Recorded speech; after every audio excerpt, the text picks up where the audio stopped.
Bon bah on va se lancer ça. Donc le tuto de la run.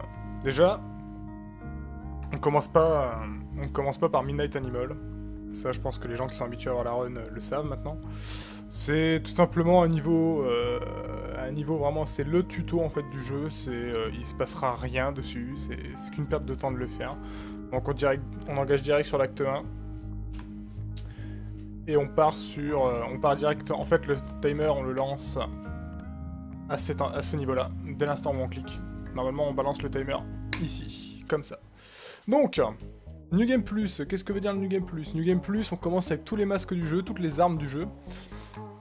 Ce qui va nous permettre donc de pouvoir, avec le niveau des fans, de commencer avec Mark, qui est clairement le meilleur perso. Pourquoi? Tout simplement parce que commencer un niveau avec 128 balles avec deux armes à grande capacité de munitions, bah c'est clairement un avantage. Surtout qu'il y a un glitch avec lui, qu'on va vous montrer direct.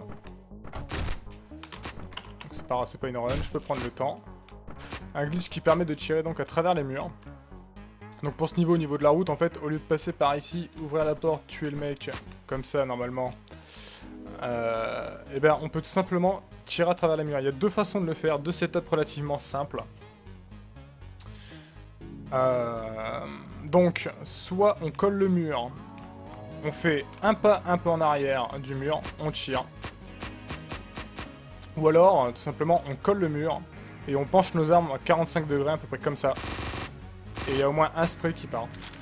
Je crois que c'est un peu plus efficace si on se recule du mur, ouais, c'est un peu pas la même chose. Il n'y a pas grand chose à dire d'autre avec Mark. C'est vraiment le perso utile, quoi.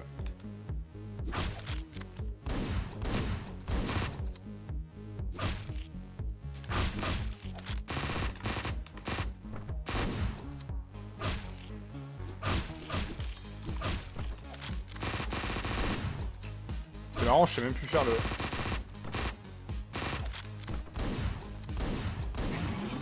Je sais plus faire le niveau sans les double Uzi, c'est drôle. Donc à la fin de chaque niveau, on bourre le clic gauche histoire de hop, zapper ça. Et aussi en New Game Plus... Enfin, ça dépend de la catégorie. Je sais pas s'il va y avoir un All Levels comme dans Hotline Miami 1, mais en gros, à chaque fois qu'on passe un menu de score, à la fin d'un niveau, on revient en menu et on sélectionne l'acte manuellement. Enfin, le niveau manuellement.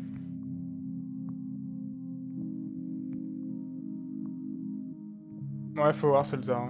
Salut H-Markid. Donc on enchaîne sur Homicide, où on va incarner Pardo, le flic. Alors Pardo, par définition, il a pas vraiment de capacité spéciale. Pas direct, enfin il en a une à mon sens, mais c'est pas du tout indiqué. C'est le fait que ses exécutions au sol soient relativement rapides. Donc en fait, il y a des persos où leurs exécutions au sol sont extrêmement lentes. Donc pour certains persos, on évite au maximum d'avoir des ennemis au sol. Mais avec d'autres, bah par exemple avec Pardo et le Pick Butcher, c'est pas un problème. Un ennemi au sol, c'est pas un souci. En moins d'une seconde, on peut le tuer. C'est une seconde, mais il y a des persos où vraiment, genre, je pense au fils, à la fin du jeu. Le fils, ses exécutions au sol, elles prennent 20 ans, quoi. Littéralement, hein, c'est trop long. Bon, je me suicide ici. Une chose à savoir aussi, sur ce niveau avec Pardo, c'est que sur ce niveau exclusivement, on peut commencer avec un shotgun qui est dans le coffre normalement ici. Mais on peut en fait... je peux mourir. Donc normalement on est censé le prendre ici. Enfin, le coffre s'ouvre ici. Mais en étant juste sur le coffre, en sortant de la voiture, on n'a pas besoin de faire ce détour. On peut tout simplement marcher, prendre le shotgun et s'occuper de la salle.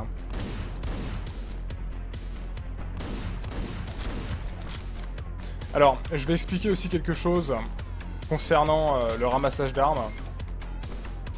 Sur Hotline Miami 1, c'était un peu bizarre comment ça fonctionnait. C'était grosso modo le jeu, s'il y avait une arme de corps à corps et une arme à feu les unes sur les autres, le jeu avait tendance à prendre l'arme de corps à corps en premier.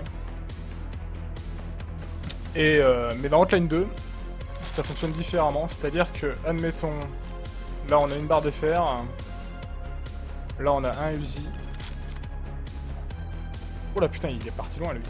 Donc la barre de fer, Ok, ok. Donc ça, je ne savais même pas non plus, c'est qu'en fonction de l'arme... En fonction de l'arme, l'arme va plus ou moins loin. Alors ça, c'est bon à savoir, en fait. Donc, le pipe, le Uzi et une batte. Le jeu, tout simplement, va mémoriser quelle arme est tombée en première, va mémoriser l'ordre où les armes sont arrivées au sol, si elles sont au même endroit, et va prendre les premières armes. Donc normalement, ça va être la barre de fer, le Uzi et la batte. Barre de fer, Uzi, batte, voilà. C'est un peu tricky à mémoriser, mais dans certains passages, si on arrive à si on tue 40 ennemis au même endroit et qu'on se souvient de l'ordre dans lequel on a buté les ennemis en fonction de leurs armes, on peut tout simplement agir en fonction, quoi. C'est... Voilà. C'était une petite aparté vis-à-vis de ça. Salut Minimus. Sinon, hormis les strats utilisés dans le jeu... Là, par exemple, je sais que le Uzi est tombé en deuxième, donc j'ai juste à balancer 2 clics pour pouvoir prendre l'arme qui m'intéresse. Ah, ici, bon, là je l'ai pas fait, mais pour optimiser la trajectoire à la sortie de l'ascenseur de ce niveau, on tire normalement sur cette pancarte. Comme ça, au lieu de faire ça, on peut tout simplement sortir et directement descendre.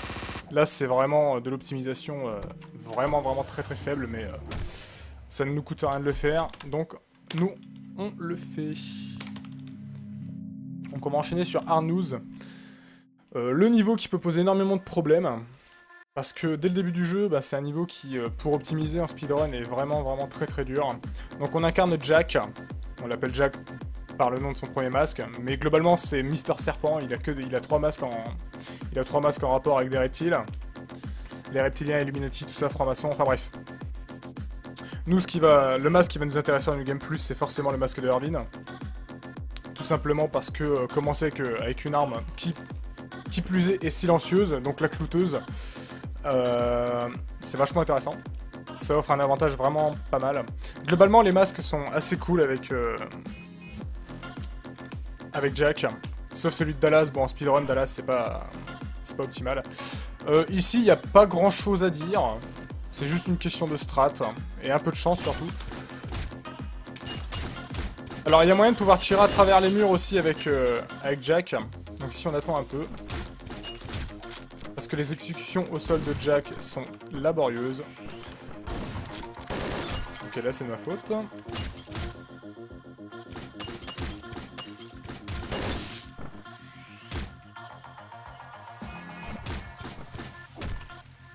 Voilà, ces exécutions au sol sont vraiment très très lentes. Donc là, ce qu'on recherche à faire aussi, c'est attirer ces 2 ennemis-là. Engager la prochaine salle avec 5 balles n'est pas un souci. Il faut vraiment engager cette salle avec une arme à feu au possible. Ça rend vraiment les tâches beaucoup plus simples.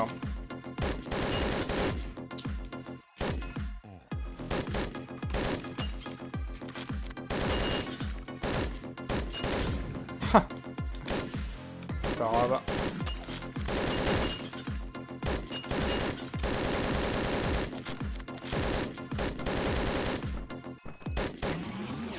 On n'est pas obligé de tuer le mec devant la mallette. Donc, moi ici je prends la bière, c'est juste pour le fun. Ça fait bizarre de voir le sub 40 devant Ripson. J'avoue. Et donc là, on va faire un des niveaux les plus tricky du jeu dès le départ, la partie 1, Final Cut, où on incarne, le Pig Butcher. Je rappelle aussi que pendant toute la run, tout ce qui est dialogue cutscene, on les skip en maintenant le clic droit. Voilà, normalement on a un dialogue avec le téléphone. Donc cette salle, bah, y a rien de spécial, hein. On prend juste le tonfa, la matraque. Et ce niveau, il est vachement tricky en speedrun. Déjà cette salle, on bourrine un peu, c'est-à-dire qu'on avance, on fonce. Là j'ai une bonne RNG parce qu'on a un pistolet. Les pistolets sont vraiment très très utiles à cet endroit-là. Parce que, en fait, si cet ennemi-là, le premier que j'ai buté à cet endroit, dropait un shotgun, non seulement j'ai moins de balles, donc j'ai une capacité restreinte au niveau de comment je peux attirer les ennemis, combien d'ennemis je peux attirer en fait. Et tout simplement, le fusil à pompe a une cadence de tir très très réduite.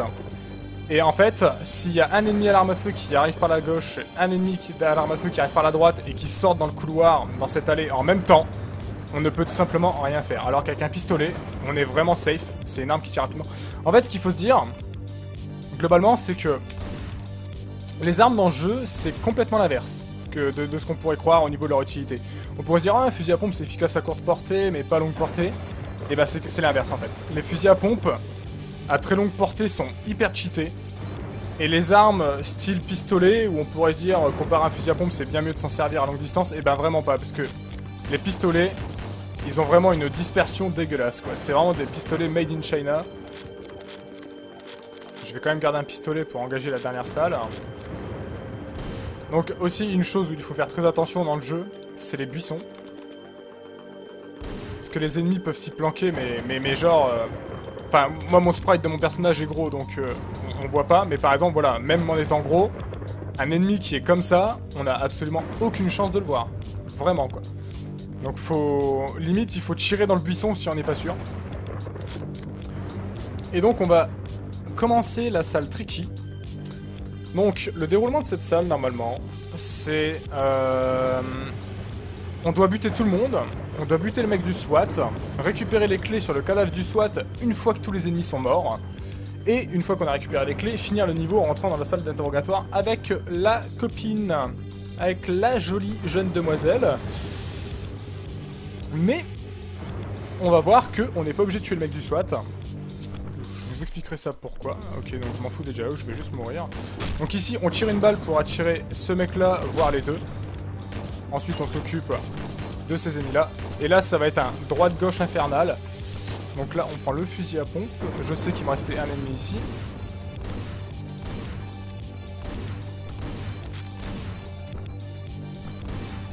Et donc là, on va s'amuser à faire quelque chose. C'est que voilà, là, j'ai tué tous les ennemis, mais le mec du SWAT est encore vivant. Mais on peut voir aussi... Ok, s'il me repère pas, c'est cool, ça me laisse le temps d'expliquer. Donc voilà, l'ennemi, en fait, le mec du... Merde, j'ai ouvert la porte sans le vouloir. Bon, c'est pas grave, je vais pouvoir continuer à expliquer quand même.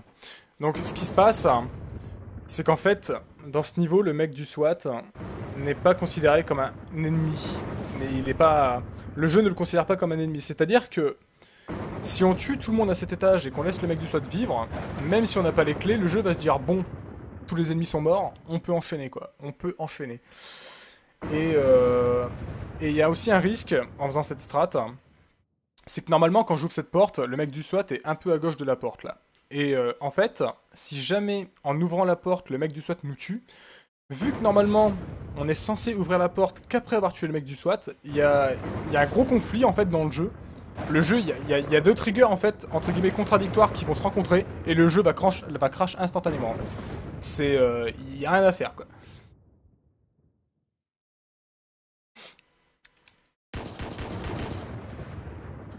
Voilà. Et là... Et ici, c'est assez marrant, c'est le seul endroit dans le jeu où on ne peut pas skipper les dialogues en maintenant le clic droit. On est obligé de skipper les dialogues manuellement, si on peut dire ça comme ça. Et donc, c'est la fin de l'acte 1.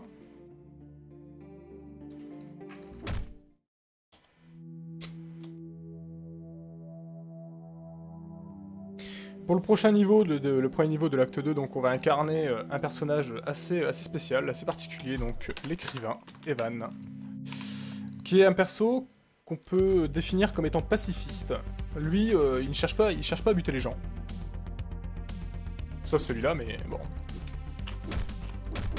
Nous, ce qu'on voulait, c'était juste l'assommer, mais Evan se rend compte qu'il y allait un peu fort, donc il va tout de même essayer de lui procurer les premiers soins, les premiers secours, essayer de le réa. Malheureusement, ça ne va pas fonctionner. Ah, je crois que j'ai eu le... Non, c'est bon. Parce qu'en fait, il y a un glitch qui peut arriver à cette salle. C'est que pendant l'animation où on réanime notre cher camarade décédé désormais, si on fait des clics droits pendant cette animation, on va la skipper partiellement. Et on va désactiver l'intelligence artificielle de tous les ennemis de cet étage. Enfin, partiellement, c'est-à-dire que par moment, les ennemis à l'arme à feu vont nous regarder et vont quand même nous tuer, c'est assez rare. Mais cette strat n'est pas du tout optimale parce que cette porte-là et cette porte-là sont verrouillées. Ce qui fait que au niveau de l'optimisation de trajectoire pour cet étage, c'est juste dégueulasse. Mais c'est toujours fun à voir. Et globalement, Evan a aussi une particularité, donc on va vous la montrer tout de suite. c'est que si on... En fait, voilà, si on le force à tuer un ennemi, enfin 2 ennemis... Alors normalement, voilà, Evan, quand il a sa veste encore, il est en mode pacifiste, donc s'il essaie de prendre des armes à feu ou des armes létales, il ne va pas s'en servir. Là, on peut voir qu'il a désarmé le fusil. Par contre... Attendez. Wow, ok. Donc, là, je vais...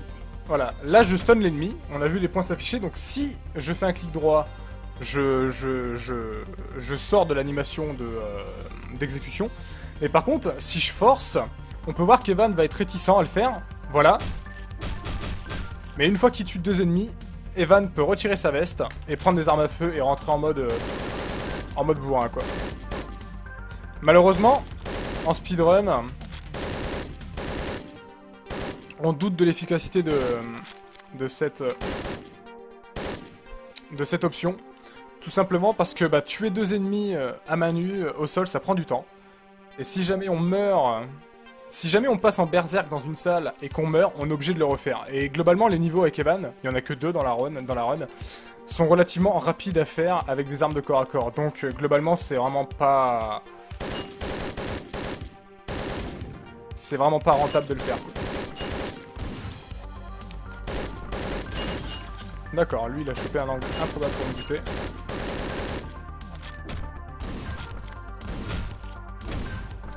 Et pareillement ici, si on rentre dans la salle où on trigger un dialogue et qu'on se fait tuer à ce même moment, c'est exactement pareil que Final Cut avec le mec du SWAT, c'est le même délire. On se fait le jeu crash instantanément.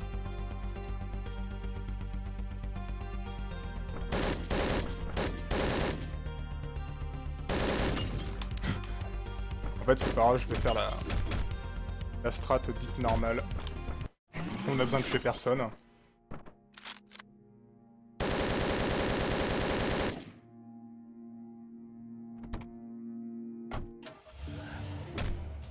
Et donc ouais, pour la deuxième salle, on n'est pas obligé de tuer tous les ennemis, on a juste à... Le trigger de fin de niveau, c'est juste de rentrer dans le sauna et de déclencher le dialogue avec le mini-chef mobster russe. Donc on va enchaîner avec un niveau des fans. Donc toujours Marc, on va constamment utiliser Marc. Tout simplement parce que voilà, c'est quand même un gros avantage d'avoir une telle capacité de munitions dès le départ. Je vais essayer une roue de chien, qu'habituellement je ne me sers pas.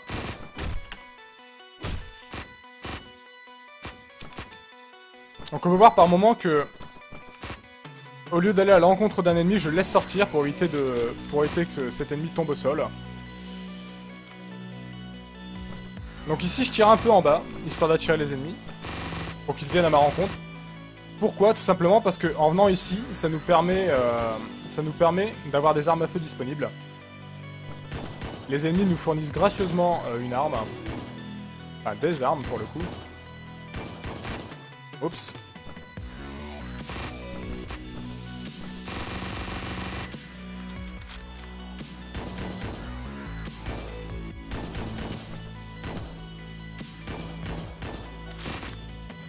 Et donc ici, on va tirer en haut comme un bourrin.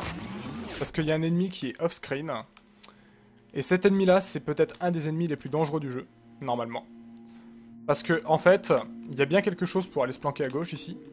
Mais en fait, l'ennemi aura tendance à nous voir avant que nous, on le repère, et il va commencer à nous tirer dessus. Et il va commencer à nous tirer dessus à partir d'ici, en fait, environ. Et ce qui fait qu'on a encore ça à faire, comme chemin pour se planquer. En général, ça passe pas. Donc ce qu'on fait, c'est qu'on se met à peu près ici, et on tire, quoi. On tire, en espérant que ça le tue. Et donc, quelque chose à ne pas faire en speedrun, par erreur, je l'ai fait une fois. En fait, la fille nous dit de ne pas approcher parce qu'elle est armée. Et si on s'approche, et bien tout simplement, elle nous bute. Elle nous bute et on est obligé de refaire l'étage. Intégralement. C'est un peu un troll. Mais ouais, il ne faut pas le faire. Alors je sais pas s'il y a des choses que j'oublie de dire. Globalement, je pense pas. Pour le moment, tout va bien. Je pense que je n'ai rien oublié. Et on va enchaîner sur le seul niveau avec le henchman. Donc notre ami le russe. qui va commencer avec un pistolet silencieux. Il y a pas grand chose à dire sur ce personnage, il n'y a pas de réellement d'exploit à faire. Là c'est juste une question de route.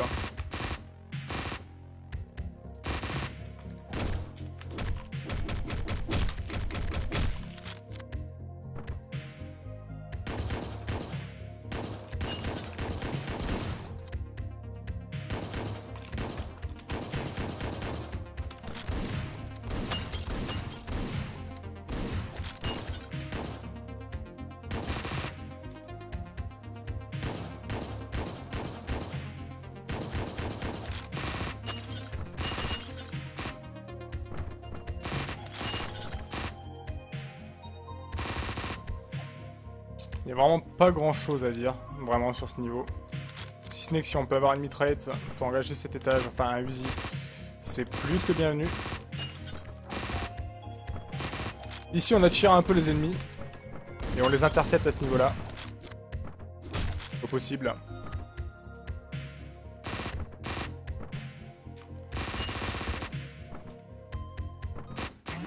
Et par contre, il n'y a pas 36 routes possibles pour ce niveau, au niveau de l'optimisation. C'est-à-dire que, vu que le trigger de fin pour pouvoir finir le niveau, c'est de récupérer le sac d'argent ici, on va pas s'amuser à commencer l'étage par le bas, pour ensuite repartir sur le haut, tuer cet ennemi-là.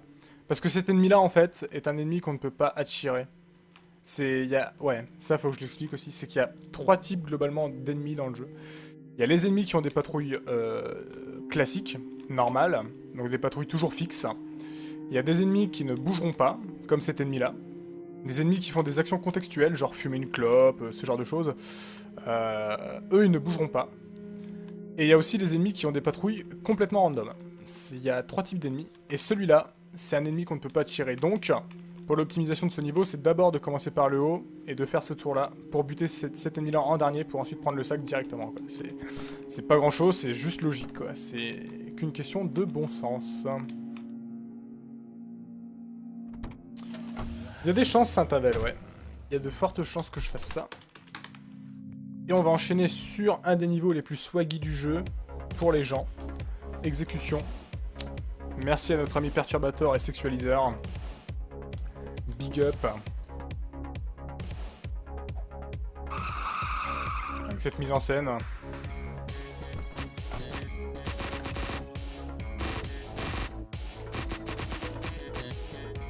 C'est vraiment un niveau pas compliqué en plus. C'est ça qui est vraiment plaisant. Ça c'est vraiment pas bien grave.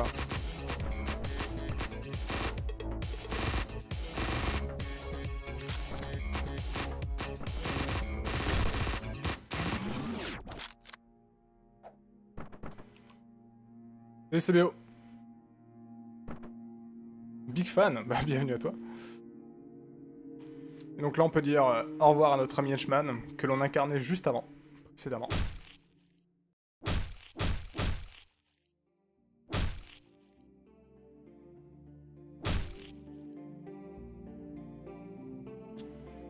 J'essaie de regarder le chat pour savoir si jamais j'oublie des choses ou à expliquer, au cas où.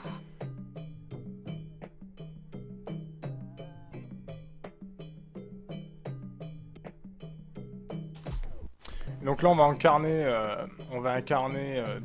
notre ami Soldier, Bird, qui est donc le marchand que l'on voit dans Hotline Miami 1. On peut voir notre ami Jacket en train de fumer une clope, et on peut aussi voir les fans sur le comptoir du haut. Alors ça c'est encore quelque chose dont je ne suis pas sûr. Est-ce que c'est juste un caméo dans le jeu, ou ont-ils été vraiment à la guerre ? Je ne sais pas. Mais en tout cas, bon, de toute façon, ça, on zappe. C'était juste histoire de... C'était le micro-point scénario. Et donc, évidemment, en New Game Plus, pour l'émission Hawaii, on a le lance-flamme. Autant dire que le lance-flamme, c'est l'arme la plus craquée du jeu, je pense. Le lance-flamme est donc une arme qui tue instantanément les ennemis, les gros y compris, qui traverse les ennemis.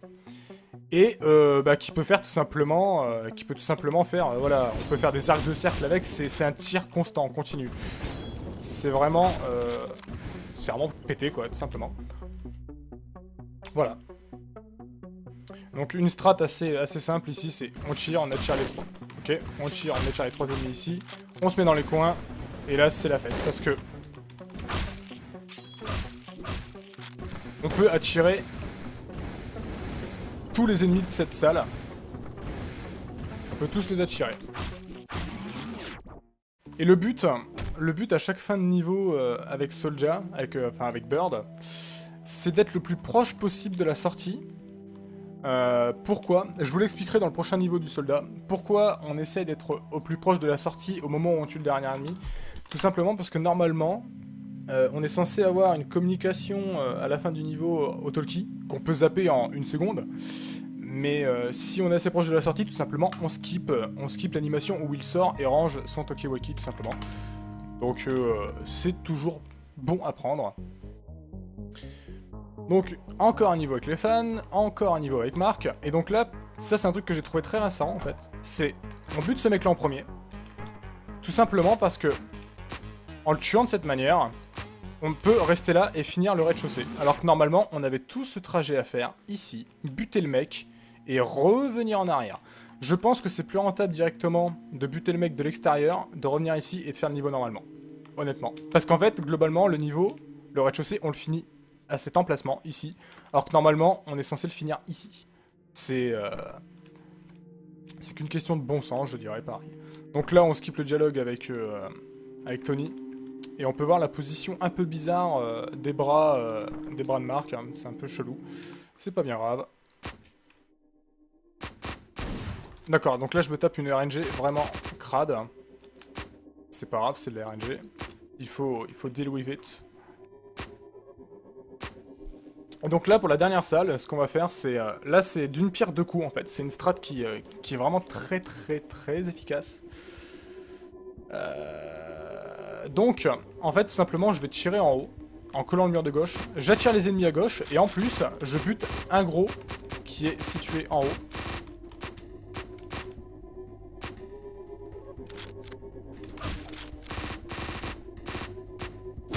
D'accord, ça, c'était pas prévu au programme. Attention au chien, hop.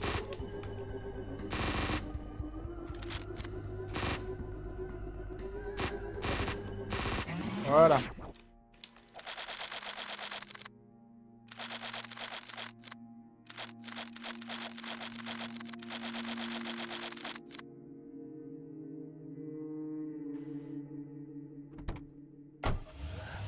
En fait, les flammes peuvent passer à travers les fenêtres avec Soldier, avec Bird.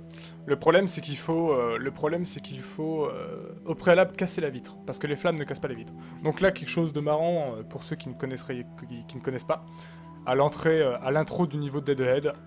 Salut! Hop là, je sais pas si on a bien vu. Des bisous. Donc on zappe, et là on arrive à un des niveaux les plus durs, enfin que les gens considèrent comme étant un des plus durs. Deadhead, le tanker.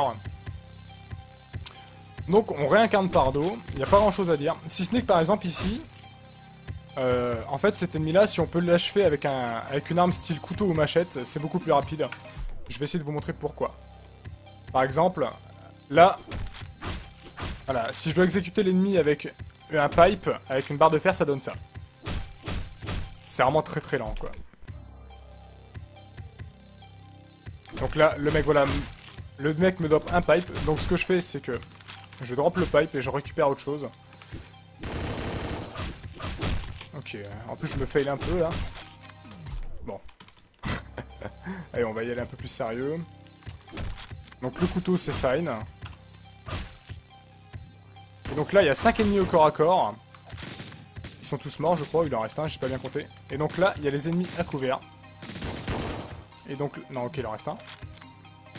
On sait pas où il est. Fallait évidemment qu'il soit tout au fond. Et en général, les mecs à couvert, bon, on peut les buter un par un, comme ça. Mais en fait, la manière la plus rapide, c'est de buter celui-là, celui-là, et ensuite d'aligner le viseur avec les 3 derniers en y allant en mode YOLO, un peu, quoi. Oh, salut Comtesse, ça fait longtemps. Comment vas-tu? Donc on enchaîne. D'accord, ça c'est pas un souci. Si on peut, on bute les 2 ennemis ici.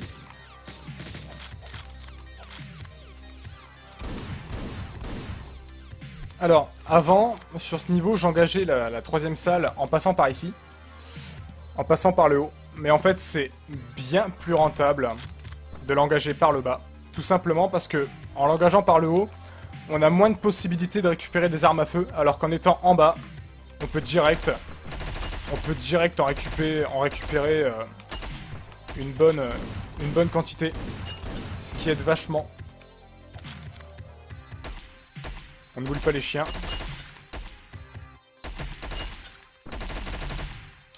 Donc pour vous donner un exemple de pourquoi Pardo est bon aux exécutions, c'est-à-dire que la meilleure exécution qu'il puisse avoir, c'est soit avec cette mitraillette là, celle-ci, soit avec un fusil à pompe, c'est la même animation.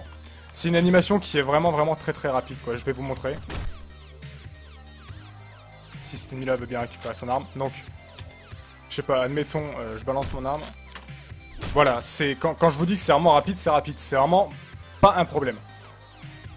Donc là le but c'est tuer cet ennemi là. Là j'ai un bon drop d'armes, une mitraillette à 30 balles. C'est sûrement la meilleure arme du jeu. C'est une arme qui a une grosse capacité de munitions, qui est précise, qui est vachement efficace.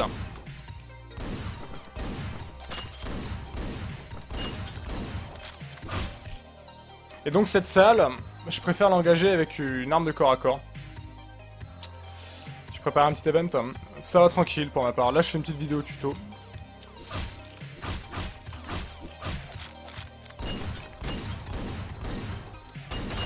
Donc le plus dangereux c'est cette salle, c'est cet ennemi que je viens d'attirer. Après globalement c'est juste...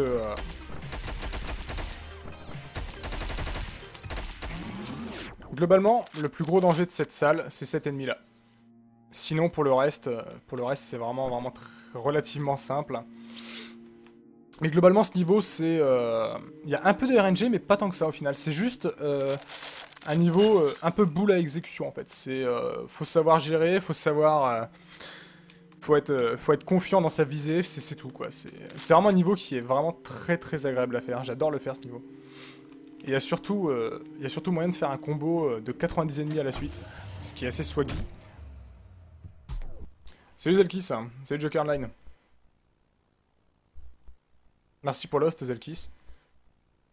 Et donc on va enchaîner sur un des niveaux qui est le mieux mis en scène dans le jeu, Death Wish. Le niveau où on incarne les 4 fans, et c'est malheureusement un des niveaux que je déteste le plus. Pareil, il n'y a pas grand chose à dire ici, c'est juste une question de routing. Donc là j'ai eu de la chance, les 2 ennemis viennent. C'est assez optimal ça. Ok, donc là je suis un peu à la bourre, c'est pas grave. Donc là le plus important c'est de savoir si les 2 ennemis de cette salle sont morts. Faut faire attention au mec ici. Et il reste un chien normalement. Voilà. Et donc c'est là qu'on rigole, la partie avec Corée. Est-ce que je vais avoir de la chance ou pas? J'ai une mitraillette et un fusil à pompe, c'est de la bonne RNG. Parce qu'en fait, la strat de ce niveau, et d'ailleurs l'habilité de Corée, donc d'éviter les balles avec les roulades, perso je ne m'en sers vraiment pas. Globalement en fait cet étage on le fait de la façon suivante. Si on peut avoir une mitraillette, on attire les ennemis qui sont en bas. En gros c'est vraiment un niveau où on attire les ennemis. C'est un étage où on attire vraiment les ennemis. Donc je vais me suicider pour avoir le cycle. Bon là je l'ai pas eu puisque j'ai merdé au niveau des armes.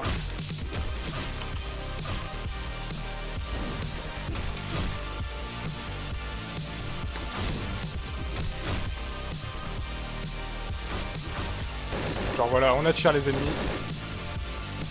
Là je sais que le premier ennemi qui est mort c'est un mec au fusil à pompe. Oh d'accord. Même une esquive. Ok, je l'ai eu.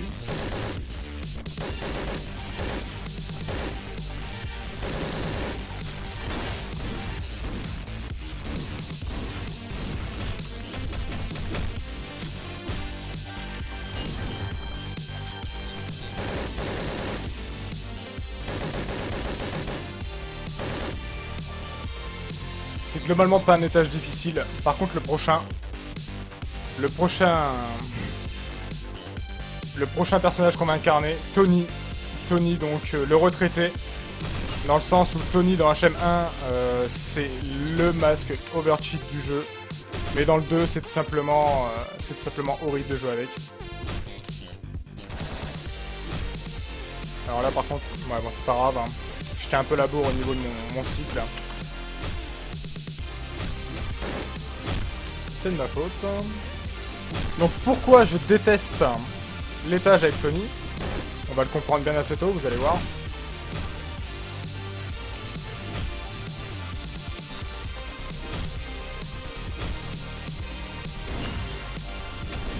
Là c'est moi. Voilà, c'est tout simplement parce que dans la dernière partie de cet étage, on a des mecs à l'arme à feu. Et selon leur pattern, leur comportement, on ne peut tout simplement pas finir le niveau en fait. Des fois on est quasiment obligé de mourir. Parce qu'il y a des cas de figure ou des choses qui sont quasiment inesquivables.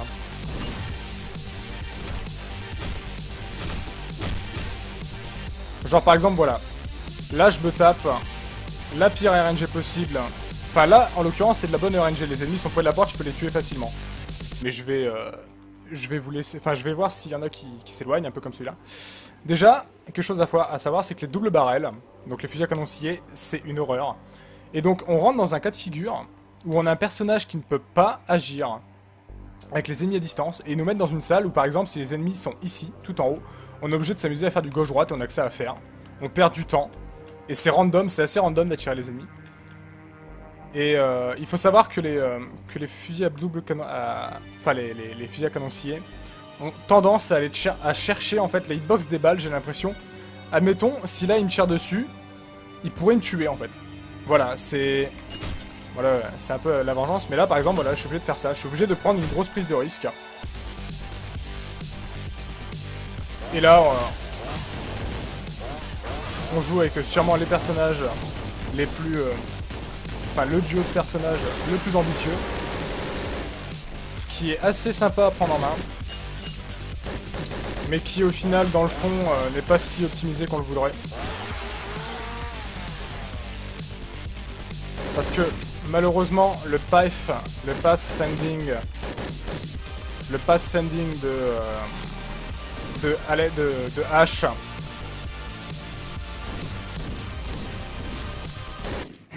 Donc le pathfinding, donc comment expliquer ça en français, l'intelligence artificielle de notre frère, parce que c'est notre frère dans le jeu, qui utilise les armes à feu, est pourri, vraiment. Il galère des fois à se déplacer. Et ça cause vraiment énormément de problèmes. Ce perso a un potentiel énorme, mais je trouve qu'il est vachement mal exploité. Simplement.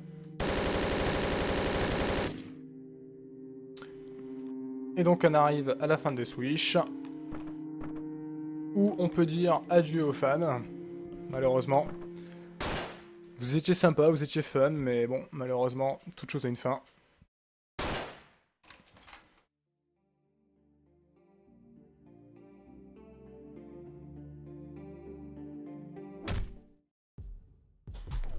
Donc on enchaîne sur le dernier niveau de l'écrivain, de Evan.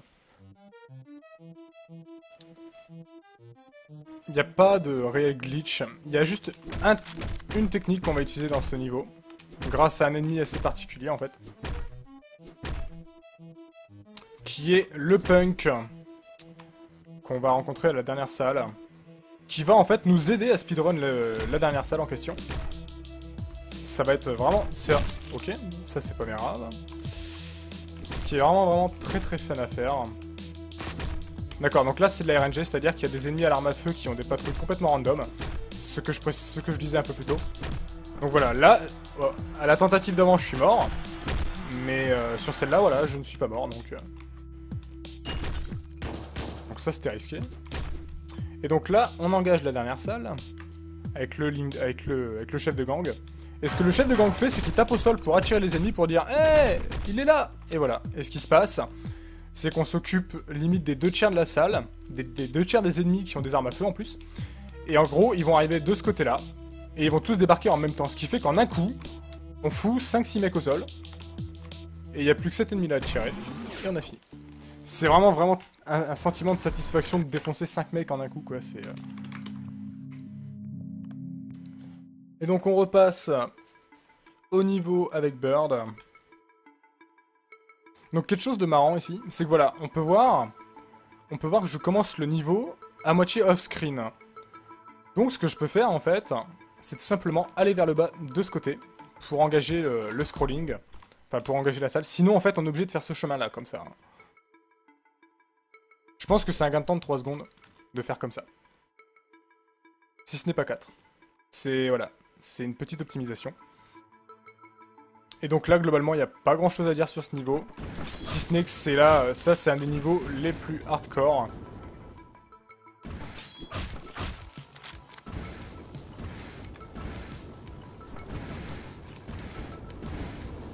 Donc la difficulté de ce niveau, de cet étage du moins, c'est que voilà. Là, on peut voir que c'est... Là, j'ai buté un ennemi ici, qui a une patrouille random. Normalement, cet ennemi-là, je suis censé le buter à peu près ici, hein, dans ce carré à peu près. Hein. Là, le mec était ici. Voilà, c'est... faut être constamment aux aguets et se faire un compte, un décompte d'ennemis.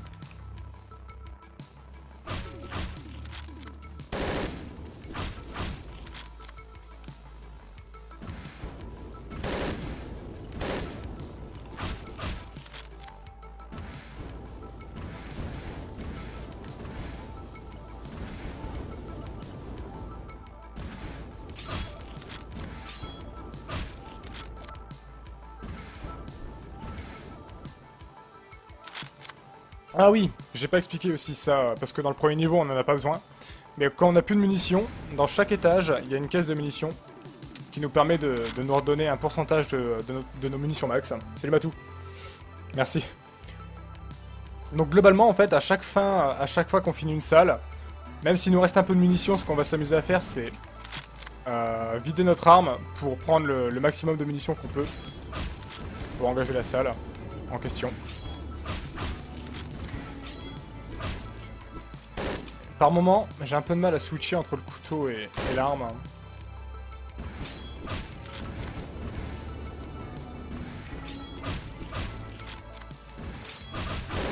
D'accord, il est pas mort. Je l'ai loupé.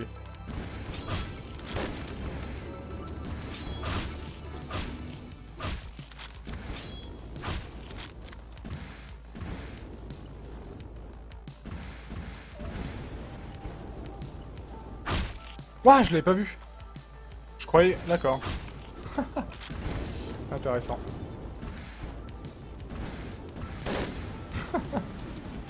Ok, on va le finir quand même. Voulez-vous?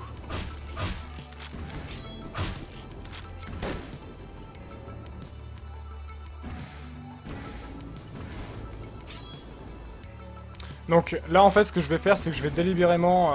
Normalement en fait là la façon la plus simple, enfin la plus rapide de finir le niveau ce serait d'attirer l'ennemi en balançant un coup de lance-flamme près de la sortie, en le tuant et en prenant la sortie. Parce que en fait là ce qui se passe c'est que si j'attends un peu, voilà il y a cette animation où je sors et que je range mon talkie. C'est tout bête mais bon si on peut éviter de faire ça, comme je l'ai fait dans le premier niveau de Bird, donc ambush, c'est toujours ça à prendre. Et donc on va engager le dernier niveau de Jack, qui est un peu particulier au niveau de comment on finit le stage. Et on va aussi tester une fun fact. Donc hier mon neveu de 9 ans, hein. Bon normalement il est pas censé regarder Hotline Miami mais bon. Mon neveu de 9 ans qui me fait mais pourquoi tu ferais pas ça par les vitres? Et c'est vrai que je n'y avais juste jamais pensé quoi. C'est-à-dire que le niveau maintenant on peut le faire comme ça quoi, genre... Hop. On récupère une arme à feu. Et dès le début, en fait, on a une capacité pour attirer les ennemis. Et vu qu'on est situé à peu près au centre du niveau, en plus, c'est hyper rentable, quoi. C'est-à-dire que la façon la plus rentable, ce serait... Voilà, là, j'ai une mitraillette. Ok, donc là, en fait, l'ennemi, je le laisse délibérément me voir. On récupère la mitraillette. Et voilà, directement, on a une grosse capacité pour faire le niveau, quoi. Je veux dire, c'est quand même vachement rentable, quoi. Alors que normalement, le niveau, je le faisais de cette façon.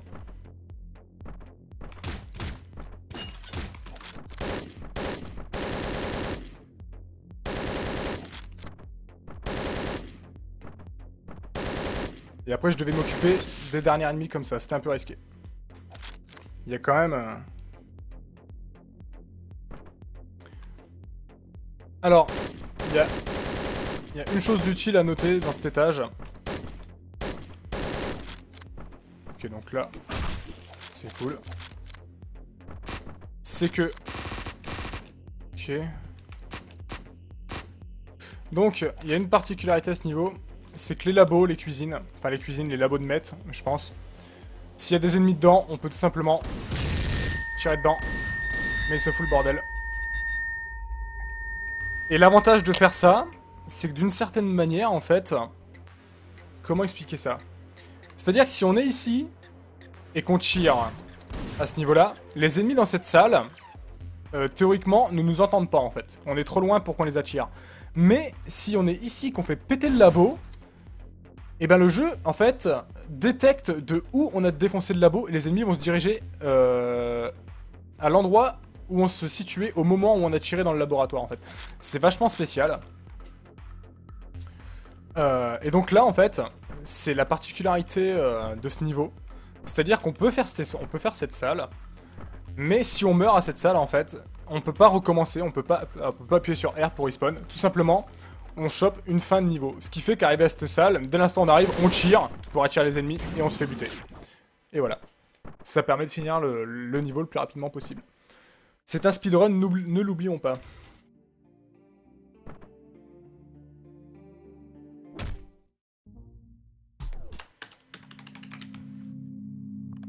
Et donc là on arrive à Casualties.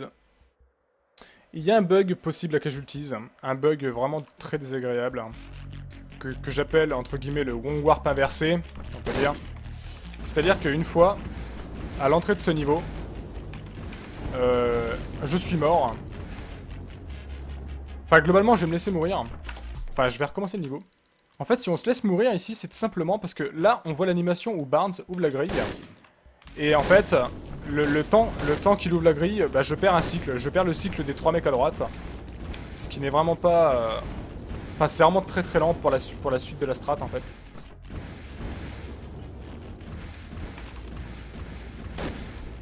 Ça, c'était vraiment dégueulasse.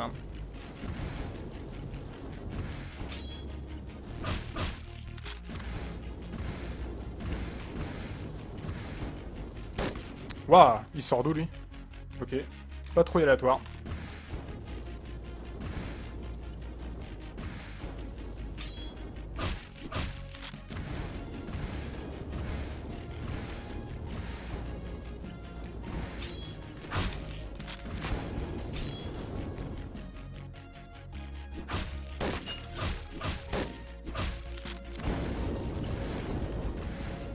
Moi je l'ai pas vu venir.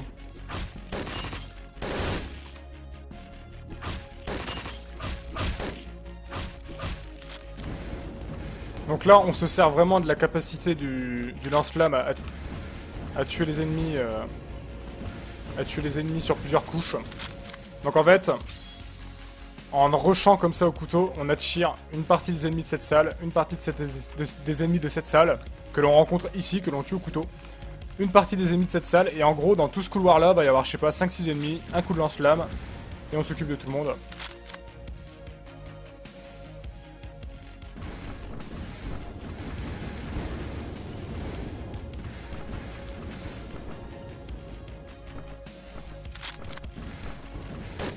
Ah, my bad.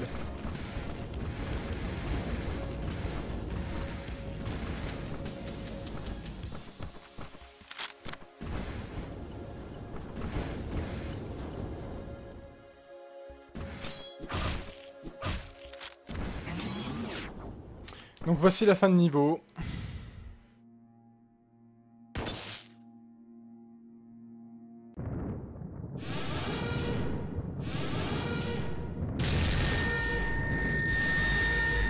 Donc, apparemment il y aura un bug. Je sais pas si on m'entend bien. Attendez. Voilà, là on est sûr de m'entendre, je pense. En fait, il y aurait un glitch qui permettrait de prendre l'ascenseur sans prendre Jacket avec nous. Et ce qui fait qu'on pourrait s'échapper à cette vitesse-là, dans la prochaine section du niveau, la dernière section du niveau. Et ce qui fait qu'on pourrait gagner genre mais 10 voire 15 secondes. Je pense même que c'est plus entre 15 et 20 secondes. Parce que là en fait on est obligé de prendre Jacket, et notre vitesse est vachement réduite, malheureusement. Donc si jamais on arrive à reproduire ce glitch, je pense... parce que je crois que ça a déjà été fait en normal. En hard, apparemment, c'est facile à faire. Et là, on speedrun en normal. Si on pouvait reproduire ce glitch de façon assez simple, ce serait entre 15 et 20 secondes de gagner gratuitement.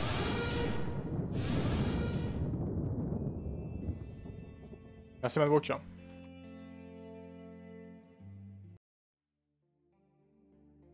Et donc, fin de la partie 4, de l'acte 4.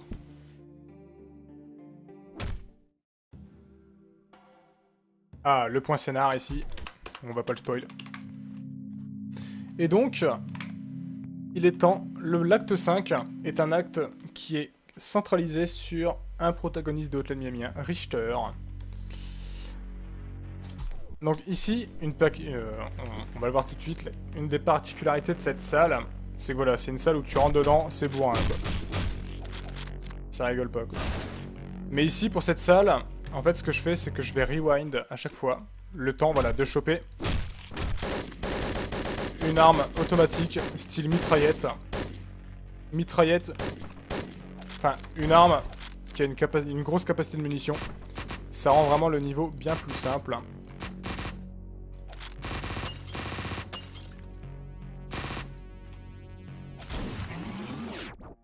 C'est vachement intéressant parce que globalement les niveaux avec Richter ont un level design très proche de Hotline Miami 1. Parce qu'il faut savoir que globalement dans Hotline Miami 2 le level design est beaucoup plus grand. Ce qui a déplu à certaines personnes, moi perso je m'en fous un peu, honnêtement. C'est qu'une question d'habitude après tout, mais vraiment, c'est vraiment flagrant que le level design de la partie avec Richter soit vraiment très ressemblante. Donc ça c'est un des niveaux qui commence à être un peu... genre...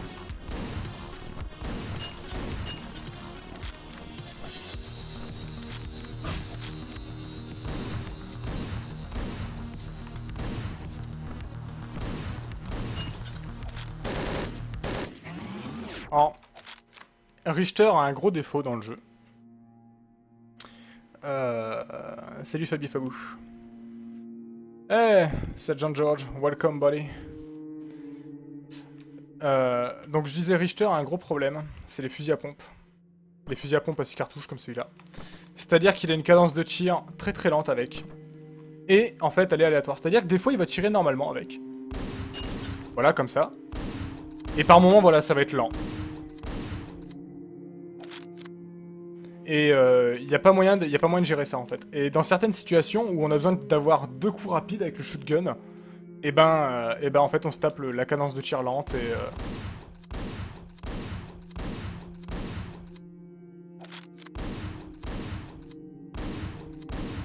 Je sais pas. Ouais. C'est vraiment vraiment particulier comme... Je comprendrai jamais en fait, je pense. Bref.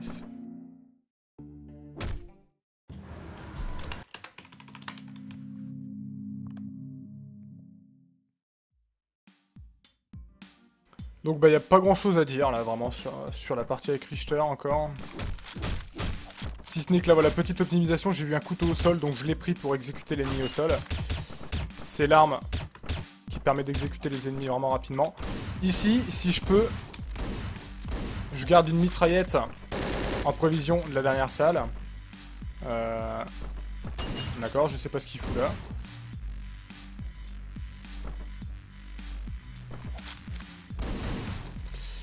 Parce que la dernière salle, sans mitraillette, une AK-47 limite.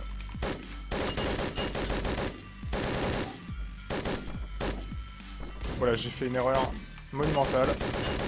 Monumentale erreur.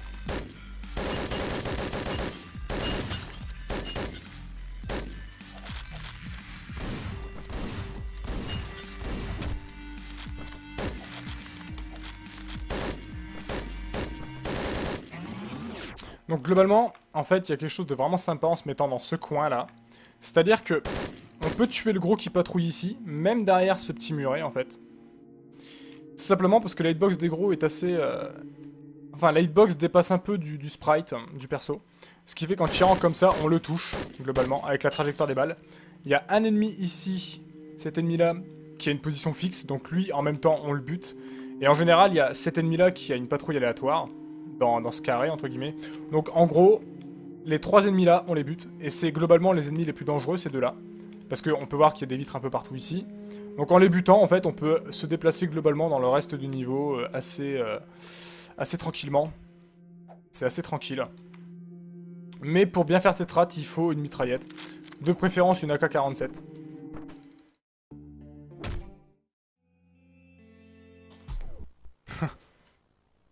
Ça marche, Fabi. Et donc là, on va engager sûrement le pire niveau du jeu aussi, release. Le niveau de la prison, où on s'échappe avec notre ami Richter. Où on affronte un petit boss au début. Un boss qui veut nous faire une zizou. Malheureusement, la zizou, c'était bon en 2006. On est un peu en 2015 maintenant, c'est un peu plus d'actualité. Donc globalement, comment battre ce boss? Tout simplement, on attend son deuxième cycle. Et à la fin de son deuxième cycle, il y a une arme qui va popper ici. On la prend, et voilà.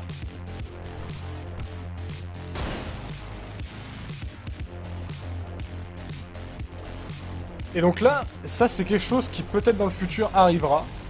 Mais on peut voir que... En fait, ça ici, c'est la fin de niveau. C'est la fin du niveau. Mais vu qu'on a une tenue de prisonnier et que là, il y a des gardes, on se fait buter. Donc en fait, le but du niveau, ça va être de traverser la prison, récupérer une tenue de flic, buter des gens, et revenir à la fin pour se faire passer pour un flic pour pouvoir s'échapper. Et en fait, on n'a pas encore trouvé le moyen de ne serait-ce de clipper, de faire un OB ou quoi. Mais on pourrait peut-être finir le niveau dès le début, en fait. Ce serait pas impossible. Donc là, ici, je prends une arme autre que la barre de fer, parce que la barre de fer, c'est sûrement une des pires armes du jeu.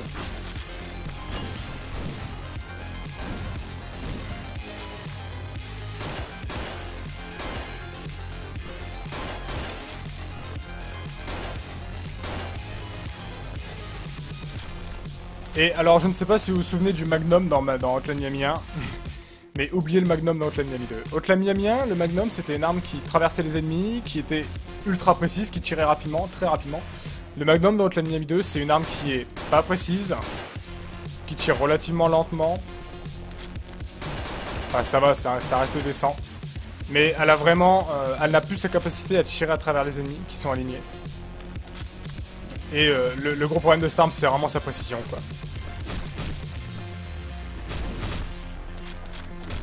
Par contre, le Magnum marche très très bien dans des endroits confinés comme ça, par contre.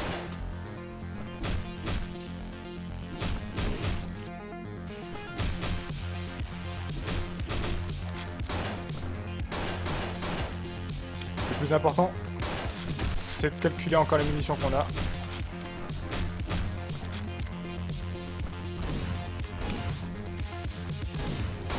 Ouais, c'est de ma faute.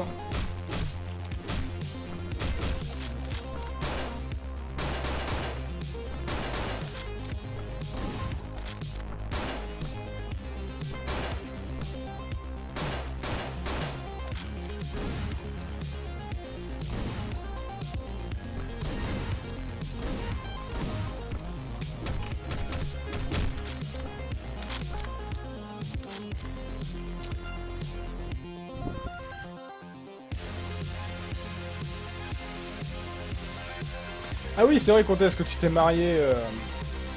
Tu devais te marier au mois d'avril, je crois. Félicitations, du coup. C'est vrai.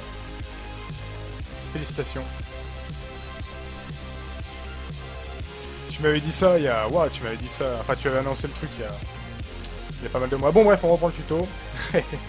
Donc là, on va rencontrer les ennemis... les psychopathes, on va dire ça, voilà. C'est des ennemis qui sont hyper mal foutus. C'est les ennemis les plus frustrants du jeu. Je vais vous montrer pourquoi. On va se laisser mourir. Donc là, admettons... D'accord. Car en fait, ce sont des ennemis qui ont une portée de grab. Parce qu'en fait, le moyen de vous tuer, en fait, c'est de vous attraper. Mais le truc, c'est que... Eh ben, ils peuvent vous attraper dans des coins de murs, etc. Enfin, je vais essayer de vous montrer ça, en fait. Genre là, par exemple... Là, ça fonctionne. Enfin, je vais vous montrer ça ailleurs. Il y a un exemple vraiment typique pour ça. Là, je me tape une RNG dégueulasse parce que normalement, cet ennemi-là que je lock, cet ennemi-là est censé être ici. Donc là, c'est du bourrin. Donc voilà, là, l'ennemi, s'il me repère... Ah, mais en fait, ils auraient peut-être corrigé le truc. Est-ce qu'ils auraient corrigé... On va bien voir. Genre là, si je suis là... Non, voilà. Donc là, on peut voir que au lieu de passer par la porte... En fait, cet ennemi fonctionne comme ça. C'est-à-dire que, même s'il y a un mur... En fait, lui, tant que sa hitbox est proche de la vôtre, est assez proche de la vôtre pour vous grab, qu'il y ait un mur ou non, ça importe peu, il vous chope. C'est... l'ennemi fonctionne grosso modo comme ça. Et donc, c'est pour ça que... on prend vraiment des mesures de sécurité contre ces ennemis-là. Parce que c'est vraiment les plus dégueulasses, quoi, du jeu. Donc voilà, là, c'est l'ennemi qui avait tout en bas à gauche, qu'on avait vu tout à l'heure. Il était à son positionnement initial. Bon, bah, apparemment, il va repartir faire un tour.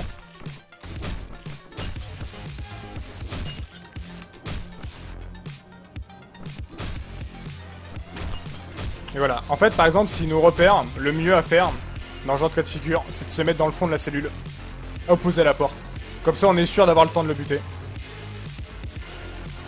Et pour la dernière salle, si on peut avoir un fusil à pompe, c'est le must-have.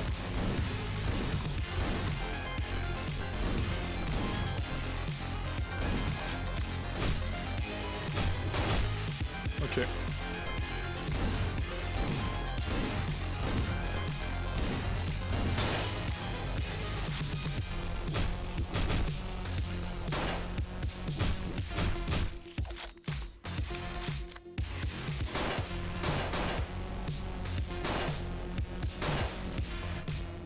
Donc ça, c'était pas prévu. Comment on va faire? Et, ah oui, quelque chose qui est intéressant de noter, c'est que les psychopathes, si on les stun une fois, en fait, ils reprennent un statut d'ennemi classique. Ce qui les rend tout de suite moins dangereux.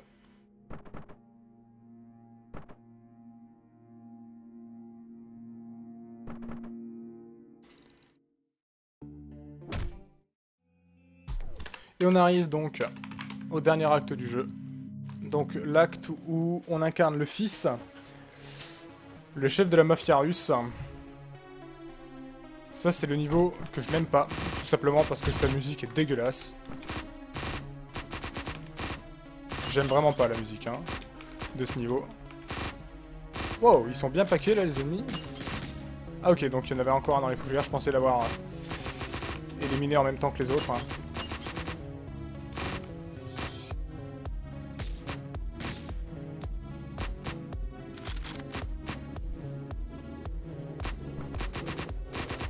Y a pas grand chose à dire. Si ce n'est que les Uzi...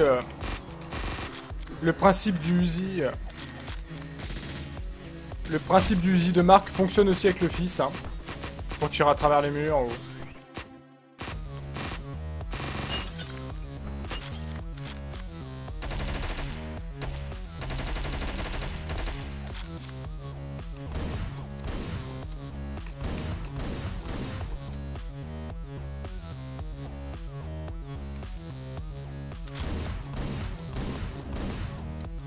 On va essayer de faire la...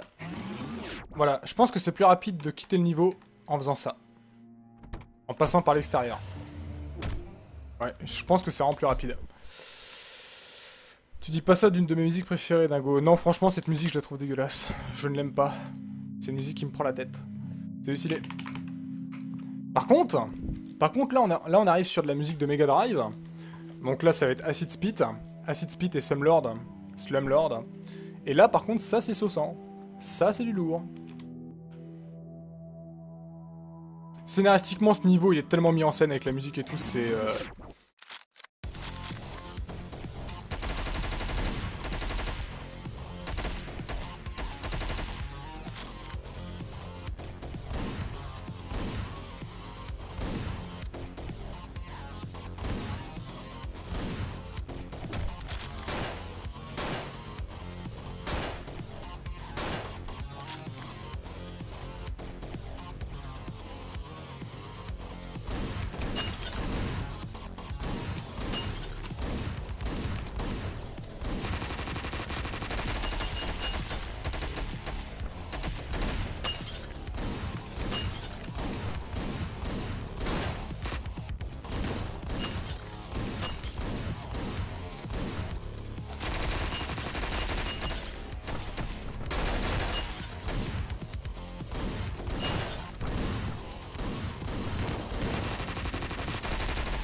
Là, je fais un peu n'importe quoi.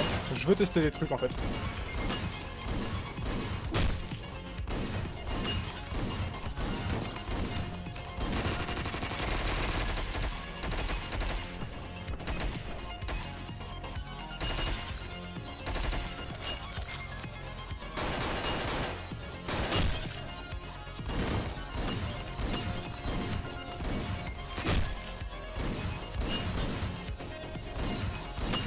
C'est pas grave, ça permet de profiter un peu de la musique.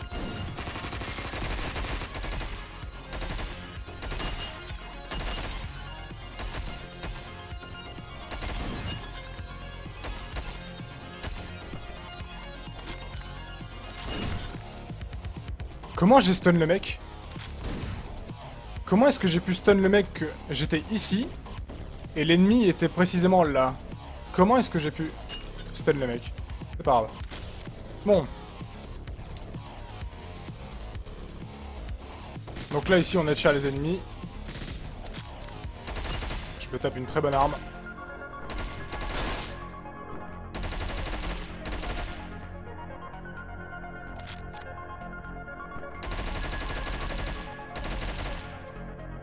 Il est passé entre les balles, notre poteau.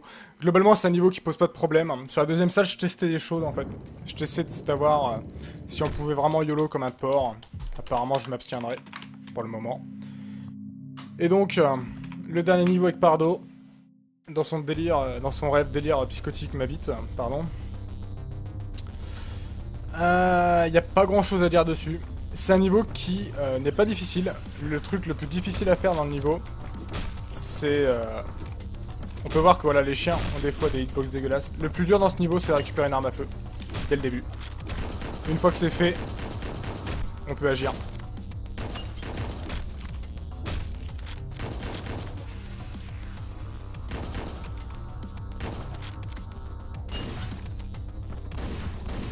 Et si on peut engager la deuxième salle avec un fusil à pompe plein, c'est l'idéal. Donc l'idéal, c'est de jouer en mode YOLO ici. Vraiment, hein. C'est vraiment pas compliqué. Et ça permet de... Vu comment le niveau est disposé en fait, c'est assez simple de survivre. Parce que en fait, on peut voir que... Enfin...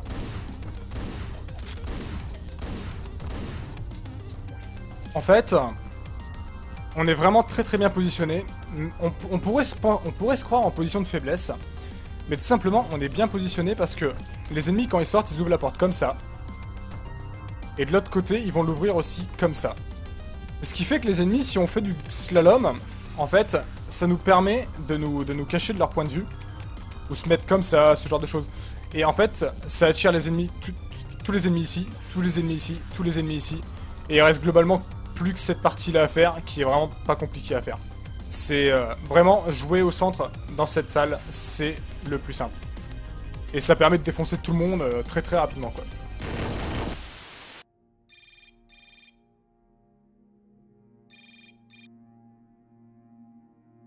Et on arrive sur le véritable dernier niveau du jeu, Takeover.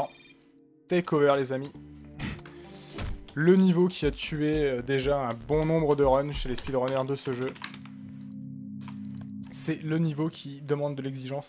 C'est un niveau exigeant et endurant, surtout. Il y a beaucoup d'ennemis. Il y a beaucoup d'ennemis. Et la deuxième salle, le deuxième étage de ce niveau, c'est sûrement un des pires du jeu. Si ce n'est pas le pire. D'accord, j'avais même pas vu l'ennemi déjà à l'arme de corps à corps qui était encore vivant.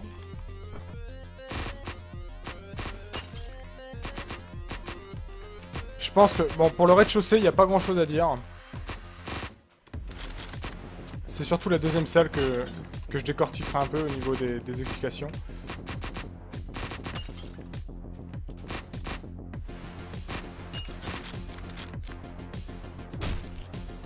Ah oui, est-ce que c'est la première fois qu'on les rencontre, ces ennemis-là?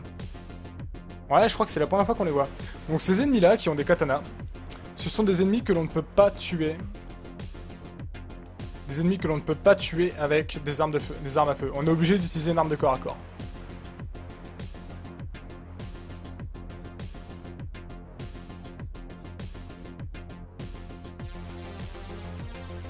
Pourquoi tu check en bas à chaque fois avant de lancer l'event? Checker en bas, c'est-à-dire? Donc, la deuxième salle, pour engager la deuxième salle... Ah oui, là, il y a quelque chose à dire. En fait, il y a deux options. Soit on l'engage par la droite, soit par la gauche. On oublie, on n'engage absolument pas la deuxième salle par la droite. Je vous expliquerai pourquoi à la fin. Et si il faut l'engager absolument avec une mitraillette, que ce soit celle-là, ou que ce soit une mitraillette silencieuse à 20 balles. Mais bon, quitte à choisir, autant prendre celle-là. Autant prendre cette mitraillette, parce que celle-là, en fait, d'arme de mitraillette silencieuse, elle est bien, mais elle a une grosse dispersion au niveau de la précision. Alors qu'on peut voir que celle de 30 balles, elle est vraiment plus précise. Heureusement que j'en avais une deuxième.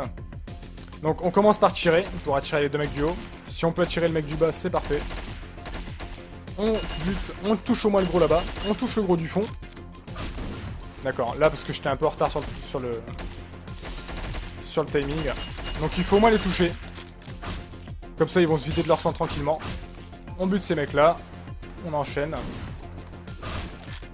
Donc, parfait. On balance le fusil à pompe à travers, on en aura besoin plus tard. On n'oublie pas le chien. Là, c'est là le passage dangereux, c'est-à-dire que... Ok, j'ai pas vu le mec, j'ai pas fait attention, c'est de ma faute. C'est que voilà. En fait, il y a des mecs dans cette salle qui ont des patrouilles aléatoires. Et si jamais on les croise, qui sont dans le couloir même, eh ben on a quasiment rien pour se cacher. On a quasiment rien pour se cacher et en général on meurt, quoi. C'est pour ça que, en fait, c'est la montée comme ça, la montée de cet étage de cette façon, c'est peut-être la chose la plus dangereuse dans le jeu, quoi.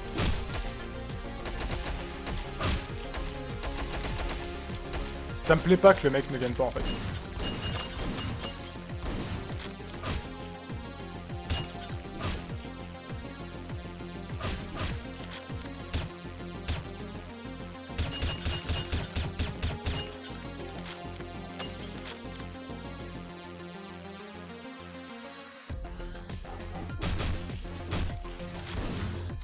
Là, je tire ici pour attirer les deux ennemis ici.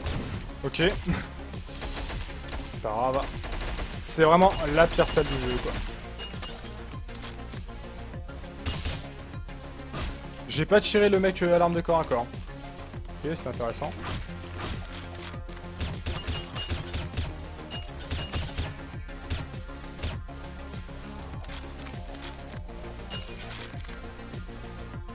Donc je vais en avoir deux sur les bras.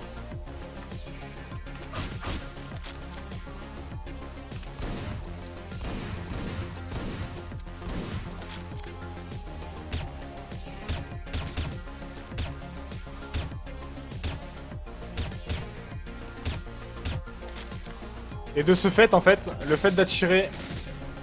En fait, le fait de ne pas s'occuper du haut, en entrant ici, c'est tout simplement que, en arrivant ici, à la première fois qu'on monte, on tire pour attirer les deux ennemis, là. Et le temps de buter les ennemis ici, enfin du côté droit de la salle, le temps qu'on revienne, et bah t'as l'ennemi ici avec l'arme à feu qui va gracieusement nous apporter une arme à feu pour engager la dernière salle. C'est vraiment sympa de sa part. Et... le pourquoi du comment il ne faut pas engager la deuxième salle de takeover par la droite, c'est qu'admettons on la commence par la droite. Ah, d'accord. On arrive par là.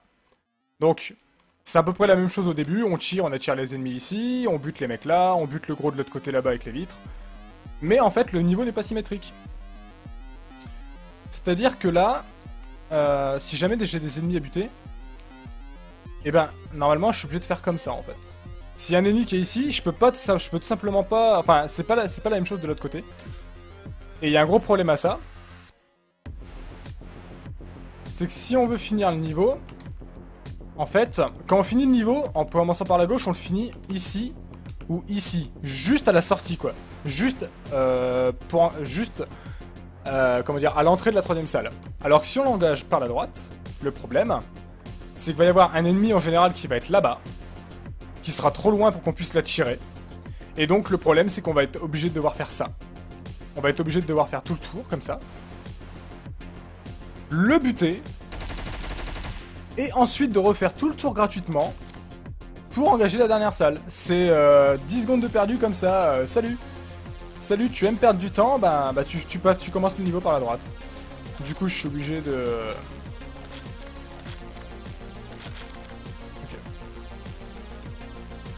Salut Miloukan. Et donc la dernière salle est relativement simple.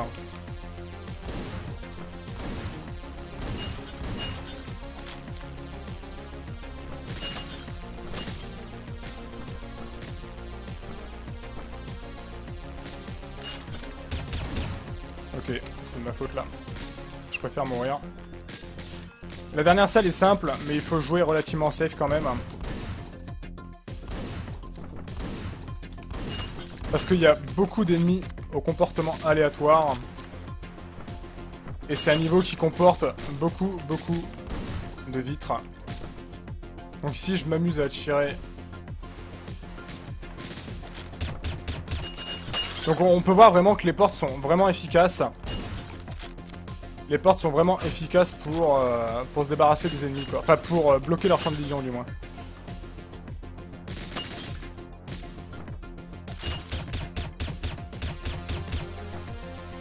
Donc ça, c'est un ennemi.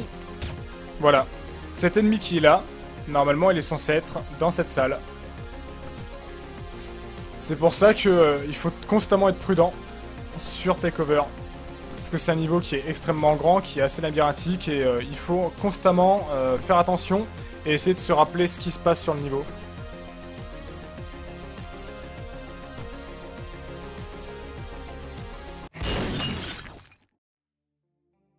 C'est lourd basse.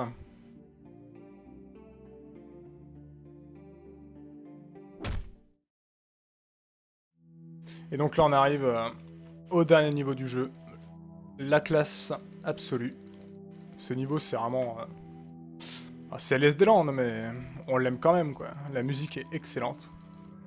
Il n'y a pas grand chose à dire sur le dernier, sur le final quoi. Si ce n'est que le fils pète littéralement son câble quoi.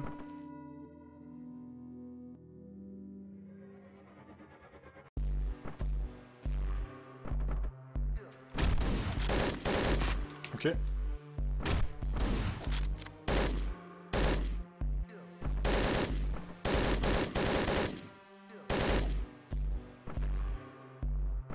Le premier fait bifabou, mais je ne le fais plus, non.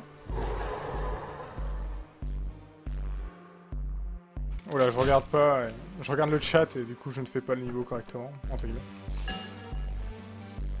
Ciao Beninosaur. Mais ouais, il y aura un Aglite. Est-ce que je le mettrai sur YouTube? Je sais pas. Good, I got a grip! Oh no!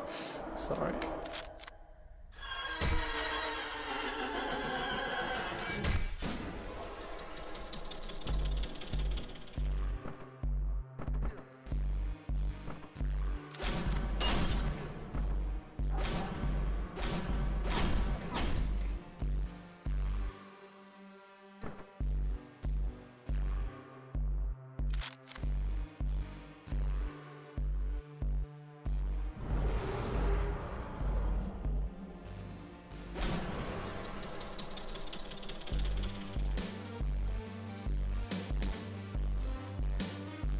Ah si, il y a une chose à dire sur ce niveau, c'est pour ce boss. Ce boss, on ne peut tuer les têtes que seulement que quand leurs yeux sont fermés. Voilà, là je peux le tuer, mais s'ils ont les yeux rouges, je ne peux pas. Là ils sont fermés, donc je peux. Tout simplement. Et c'est ici qu'on split à la fin, au moment où on atteint le portail, pendant qu'il s'ouvre. You need to get a grip.